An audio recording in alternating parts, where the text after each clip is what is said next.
Hey everyone, welcome back to my channel. As many of you already know, I've started a big challenge to complete 3000 watch hours in just 3 months. So today's special is something unique and full of energy that sprouts biryani.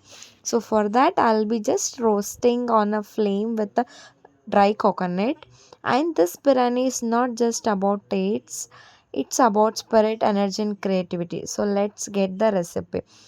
Now in a pan add oil, and once it heats up, add sliced onion and chopped tomatoes. Fry them gently with a splash of water until they turn soft and golden. This gives a sweet tangy base flavor for our biryani. Once done, remove and keep it aside and make a paste of that as this as paste 1. Now it's time to prepare a masala second paste, that is, in a mixture jar add green chillies, garlic, ginger, coriander and mint leaves and grind it well into a green paste. This will give the refreshing aroma and bright color to our biryani. Both pastes are very important. One adds spices and other adds freshness. Now let's start cooking in the pressure cooker. Add oil and a spoon of ghee for richness.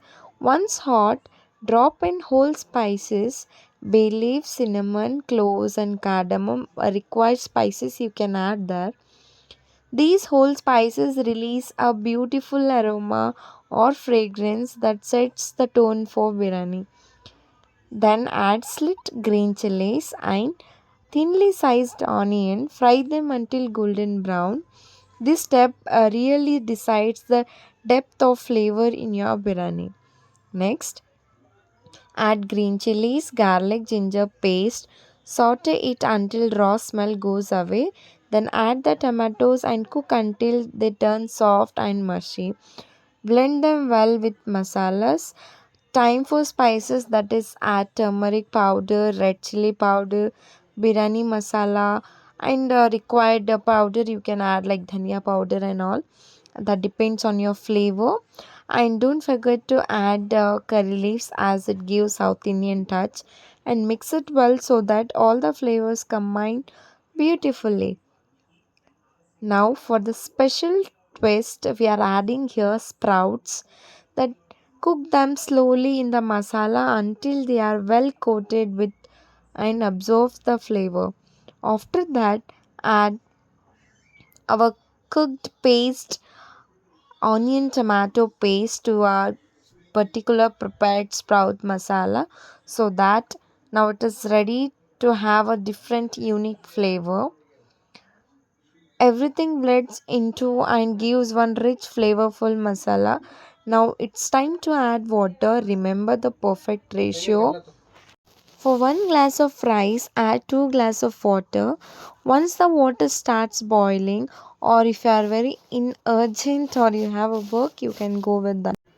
Once rice is added, close the cooker lid and cook for 2 whistles according to your cooker. Switch off the flame and let the pressure cooker release naturally. This resting time allows the rice to absorb all the flavors and become fluffy. And that's it. Our flavorful sprouts biryani is ready. Open the lid, give it a gentle mix and serve it hot with raita, salad or even a boiled egg on the side. This dish is a special